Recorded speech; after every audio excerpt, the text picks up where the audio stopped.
Libertação, pelo Espírito André Luiz. 15. Finalmente o socorro. Entusiasmado com a atuação do nosso instrutor, Saldanha entregou-se a gestos de humildade quase ingênua, e tanto ele quanto Leôncio passaram a cooperar ativamente conosco nos preparativos em benefício da solução que buscávamos. Ambos solicitaram continuidade do mesmo quadro ambiente para não acordarmos, contra nós, desavisadamente, a fúria das entidades ignorantes que se mantinham em posição contrária à nossa. Poderiam organizar-se em legião ameaçadora e estragar-nos os melhores projetos.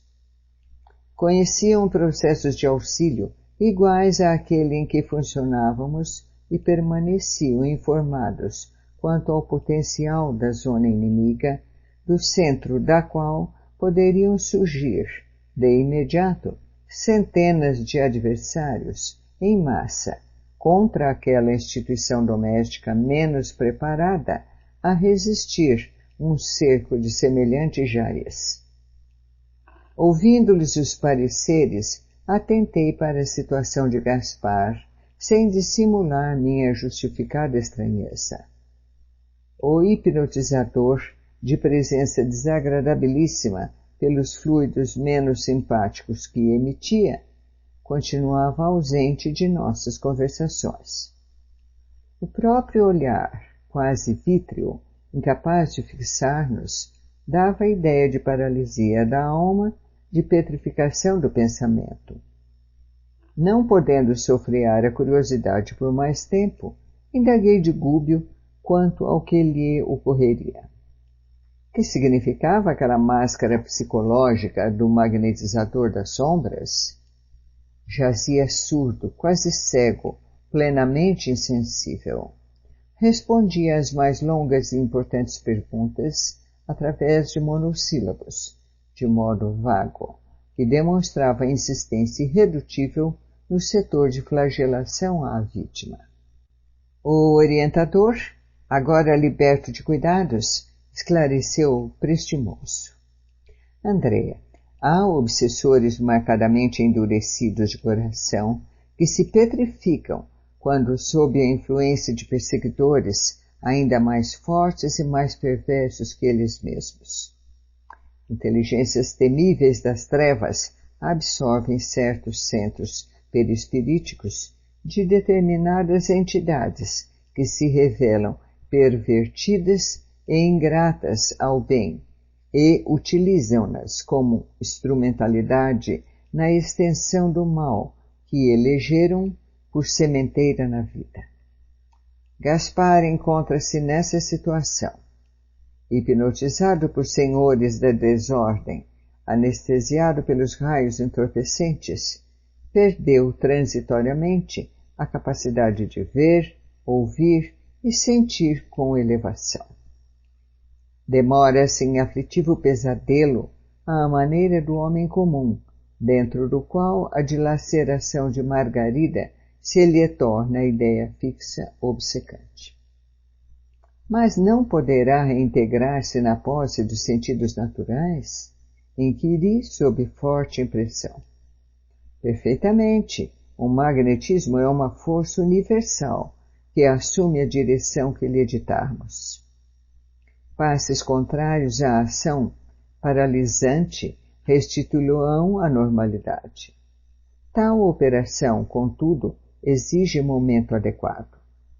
Há necessidade, no feito, de recursos regeneradores intensivos, suscetíveis de serem encontrados juntos a serviços de grupo, em que a colaboração de muitos se entrosa a favor de um só, quando necessário. Nesse instante, Saldanha abeirou-se de nós e pediu instruções sem rebuços. Meu benfeitor, disse a Gúbio com reverência, compreendo que demonstrar de pronto a nova situação seria atrair sobre nosso esforço terrível reação de quantos passarão a vigiar-nos desapiedadamente. Com franqueza, vejo-me num campo novo e desconheço o caminho por onde recomeçar. O interpelado anuiu com bondade. Sim, Saldanha, permaneces bem inspirado. Estamos fracos para batalhar em conjunto. É indispensável que Margarida alcance melhoras positivas antes de tudo. Aguardemos a noite. Espero situar o caso em algum núcleo de amor fraternal. Até lá, convém guardarmos o ambiente doméstico sem alterações, mesmo porque Gaspar é outro doente, exigindo especial atenção. Traz o veículo perispirítico enfermiço e viciado, reclamando caridoso concurso.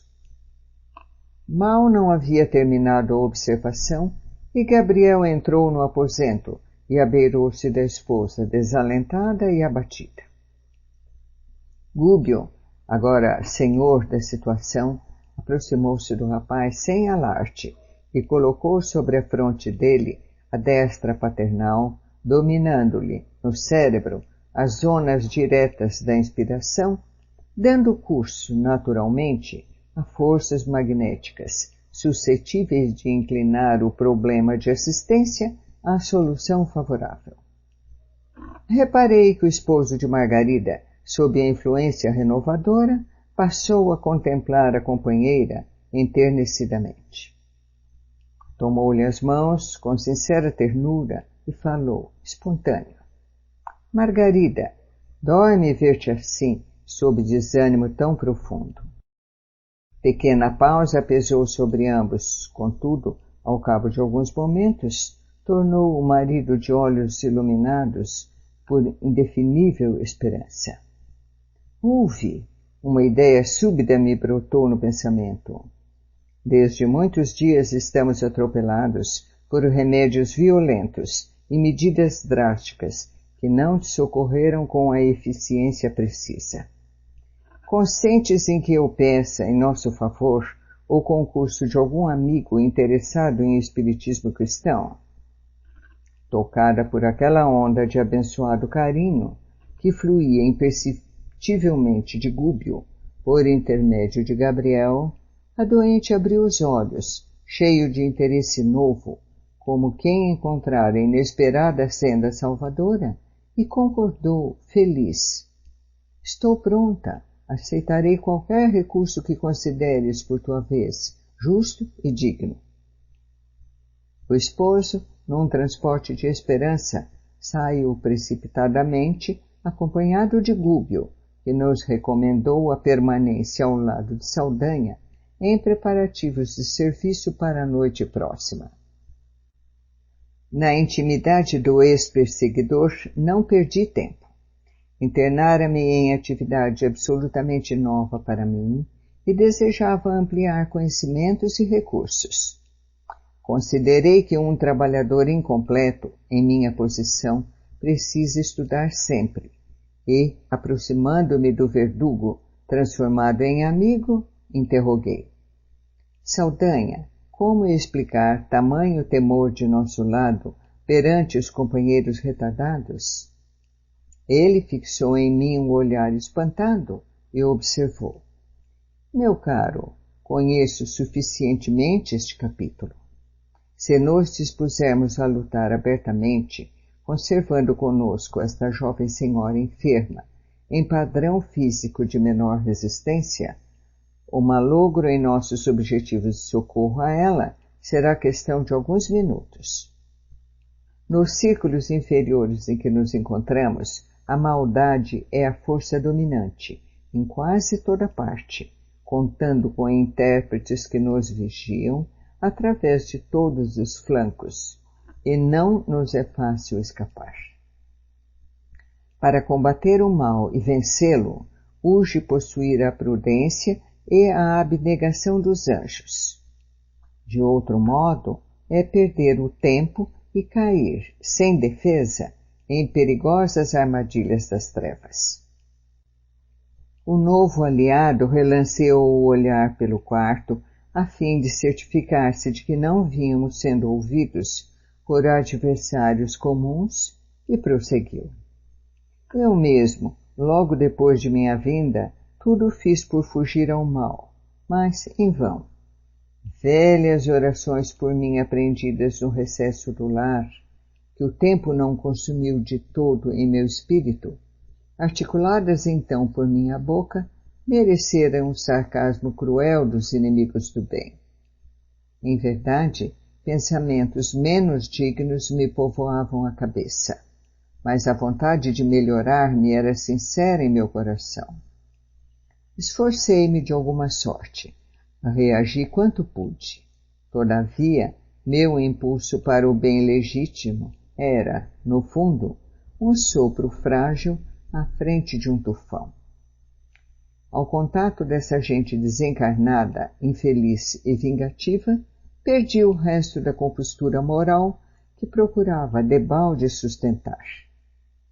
Se a alma liberta do corpo de carne não se encontra amparada em princípios robustos de virtude santificante, sentida e vivida, é quase impossível sair vitoriosa das ciladas escuras que nos armam. Entretanto, objetei, não será essa atitude mero reflexo da ignorância insustentável? Admito que sim, elucidou o obsessor modificado, surpreendendo-me pela clareza de argumentação.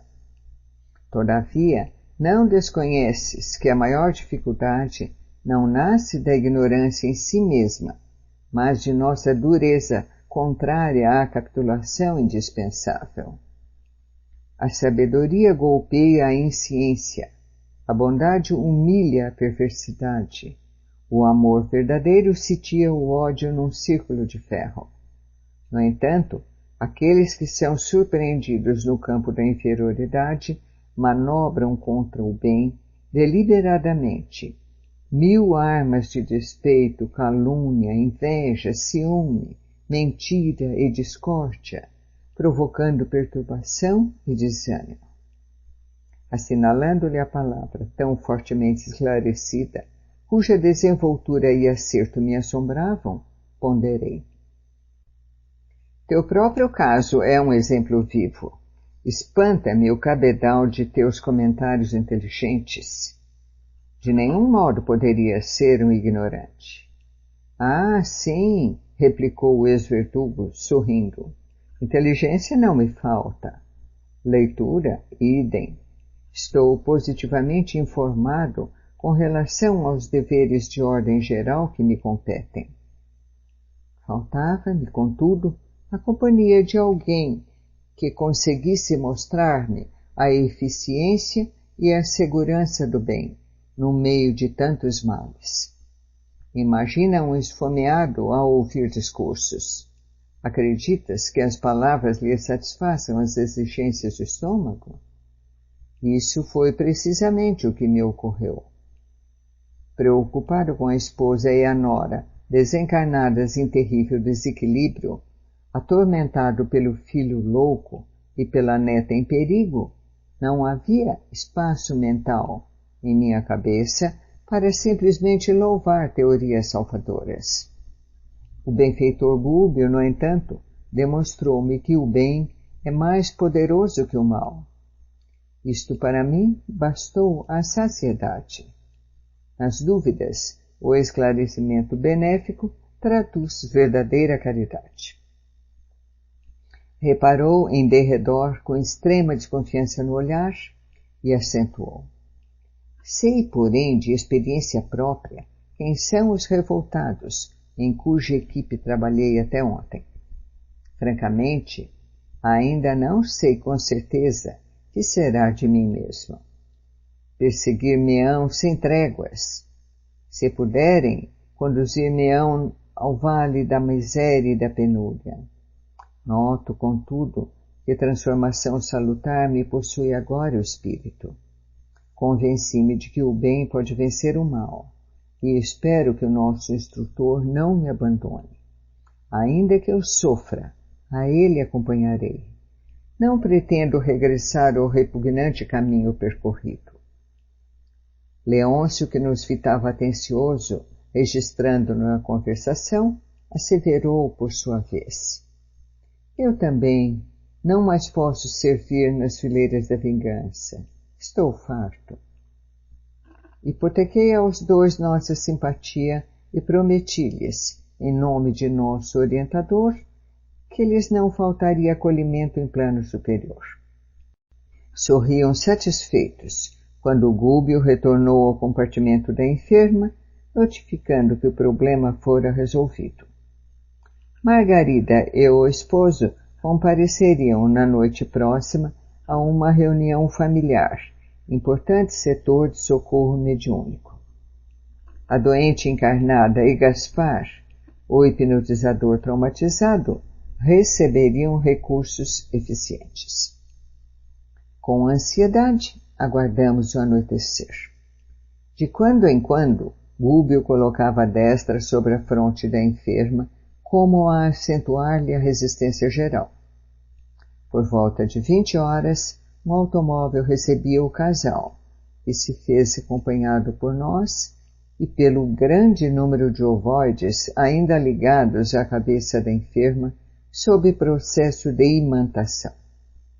Saldanha tivera o cuidado de despistar todos os companheiros perturbadores que intentavam seguir-nos. Tranquilizou-os com palavras amigas, afirmando, aliás com muita razão, que o assunto vinha sendo bem tratado. Alcançando confortadora vivenda, fomos admiravelmente recebidos. O Sr. Silva, dono da casa, acolheu Gabriel e a esposa com inequívocas demonstrações de carinho. E Sidônio, o diretor espiritual dos trabalhos que se realizariam, estendeu-nos braços fraternais. Lá dentro, 4 cavalheiros e 3 senhoras, os componentes habituais do círculo doméstico, ao que fomos informados, passaram a trocar ideias com os visitantes, reanimando-os e instruindo-os, até que o relógio indicasse o momento exato para os serviços da noite. A indagação de Gúbio, Sidônio esclareceu muito seguro. Nosso agrupamento produz satisfatoriamente. Entretanto, poderia levar a efeito mais ampla colheita de bênçãos se a confiança no bem e o ideal de servir fossem mais dilatados em nossos colaboradores no plano físico. Sabemos que a instrumentalidade é essencial em qualquer serviço. O braço é intérprete do pensamento. O operário é complemento do administrador. O aprendiz é veículo do mestre. Sem companheiros encarnados que nos correspondam aos objetivos na ação santificante, como estabelecer a espiritualidade superior na crosta da terra? Efetivamente, encontramos irmãos dispostos ao concurso fraternal, embora, forçoso a dizer, a maioria espere a mediunidade espetacular a fim de cooperar conosco. Não procuram saber que todos somos médiuns de alguma força boa ou má em nossas faculdades receptivas. Não aceitam as necessidades do serviço que nos aconselham a buscar desenvolvimento substancial na autoiluminação, através do serviço aos nossos semelhantes, e tocam a exigir dons medianímicos, quais se fossem dádivas milagrosas a serem transmitidas graciosamente àqueles que se lhes candidatam aos benefícios por intermédio da antiga varinha de condão. Esquecem-se de que a mediunidade é uma energia peculiar a todos, em maior ou menor grau de exteriorização. Energia essa que se encontra subordinada aos princípios de direção e à lei de uso, tanto quanto a enxada que pode ser mobilizada para servir ou ferir, conforme o impulso que a orienta, melhorando sempre, quando em serviço metódico ou revestindo-se de ferrugem asfixiante e destrutiva quando em constante repouso. Nossos amigos não percebem o valor de uma atitude desassombrada e permanente de fé positiva dentro do caminho louvável, haja o que houver, e, não obstante cuidarmos devotadamente da crença deles, com a mesma ternura consagrada pelo lavrador vigilante à plantinha tenra que encerra a esperança do porvir, basta que espíritos perturbadores ou maliciosos os visitem, sutis, à maneira de melros num arrozal, e lá se vão os germes superiores que lhes confiamos, incessantemente, ao solo do coração. De um instante para outro, duvidam de nosso esforço, desconfiam de si mesmos, cerram os olhos ante a grandeza das leis que os cercam nos ângulos da natureza terrestre, e as energias mentais que deveriam centralizar em construção ativa e santificante, com vistas ao aprimoramento próprio, são desbaratadas quase diariamente pela argumentação mentirosa de espíritos ingratos e menos permeáveis ao bem. Verificando-se espontânea parada, aventurei-me a considerar. A referência abrange um grupo assim tão harmoniosamente constituído quanto este? Será crível que o conjunto organizado sobre propósitos tão sadios dê guarida fácil às forças deprimentes? O diretor da casa sorriu bem-humorado e respondeu com franqueza. Sim, coletivamente considerando, reúnem-se agora, sob este teto amigo, e procuram-nos a companhia espiritualizante. Isto, porém, acontece por 6 horas nas 168 horas de cada semana. Enquanto conosco deixam-se envolver nas suaves irradiações da paz e da alegria, do bom ânimo e da esperança, registrando-nos as vibrações edificantes, das quais desejávamos fossem eles nossos portadores permanentes e seguros na esfera vulgar da luta humana. Todavia, tão logo se encontram a pequena distância de nossas portas, aceitam ou provocam milhares de sugestões sutis diferentes das nossas. Choques de pensamento adversos ao nosso programa, nascidos da mente de encarnados e desencarnados, vergastam-nos sem piedade. Raros se capacitam de que a fé representa a bênção suscetível de ser aumentada indefinidamente e fogem ao serviço que a conservação, a consolidação e o crescimento desse dom nos oferecem a todos.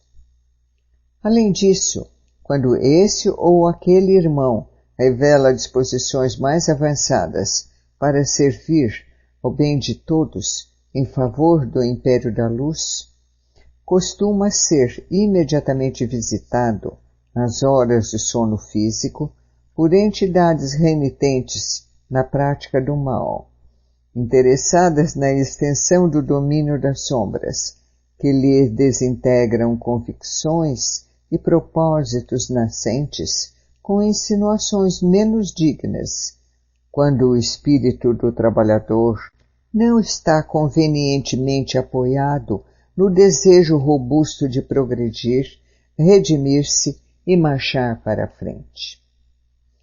A exposição era muito interessante e tudo faria a benefício de mais amplas elucidações do assunto, mas o relógio marcava o momento de nossa cooperação ativa e pusemo-nos em forma. Para os trabalhos da reunião, que congregava 9 pessoas terrestres, 21 colaboradores espirituais se movimentaram em nosso círculo de ação.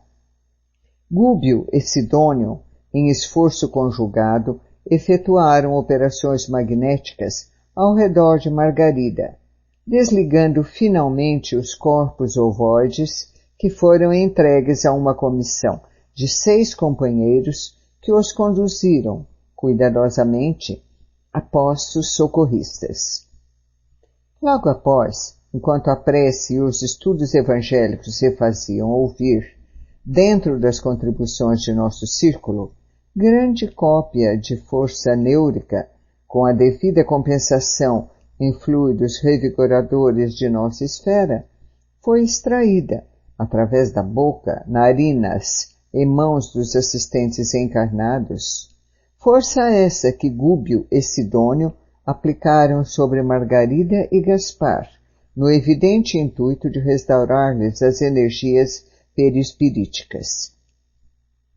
A jovem senhora passou a demonstrar abençoados sinais de alívio, e Gaspar, de impassível que se achava, pôs-se a gemer qual se houvera acordado de intenso e longo pesadelo. A essa altura, nosso orientador preparou Dona Isaura, senhora daquele santuário doméstico e médium do culto familiar, adestrando-lhe a faculdade de incorporação por intermédio de passes magnéticos sobre a laringe e, em particular, sobre o sistema nervoso. Quando a hora de amor cristão aos desencarnados começou a funcionar, os orientadores trouxeram Gaspar à organização medianímica a fim de que pudesse ele recolher algum benefício ao contato dos companheiros materializados na experiência física, que lhe haviam fornecido energias vitalizantes, tal como acontece às flores que sustentam, sem perceber, o trabalho salutar das abelhas operosas. Reparei que os sentidos do insensível perseguidor ganharam inesperada percepção. Visão, audição, tato e olfato foram nele subitamente acordados e intensificados. Parecia um sonâmbulo despertando. À medida que se lhe casavam as forças às energias da médium, mais se acentuava o fenômeno do reavivamento sensorial. Apossando-se provisoriamente dos recursos orgânicos de Dona Isaura, em visível processo de enxertia psíquica, o hipnotizador gritou e chorou lamentosamente. Misturou blasfêmias e lágrimas, palavras comovedoras e palavras menos dignas, entre a penitência e a rebeldia. Escutando agora com aguçada sensibilidade, conversou detidamente com o doutrinador. O Sr. Silva, marido da médium, fez-lhe sentir a necessidade de renovação espiritual em edificante lição que nos tocava as fibras mais íntimas. E depois de 60 minutos de exaustivo embate emocional, Gaspar foi conduzido por 2 servidores de nossa equipe ao lugar que lhe correspondia, isto é, a posição de demente com retorno gradativo à razão. Findos os serviços ativos, a reunião foi encerrada, notando-se que imensa alegria transbordava de todos os corações. Margarida estava, enfim, aliviada e, em prantos, pedia ao esposo agradecesse de viva voz as dádivas recebidas. Gúbio, porém, vendo Saldanha espantadiço, obtemperou. O triunfo essencial ainda não veio. Margarida recebeu amparo imediato, mas precisamos agora socorrer-lhe a casa, até que ela mesma incorpore à própria individualidade, em caráter definitivo, os benefícios aqui recolhidos. Sorriu bondosamente e acrescentou: para que uma planta seja efetivamente preciosa, não basta que esteja bela e perfumada na estufa protetora. É necessário receber o auxílio externo, consolidando a resistência própria, de modo a produzir utilidades no bem comum.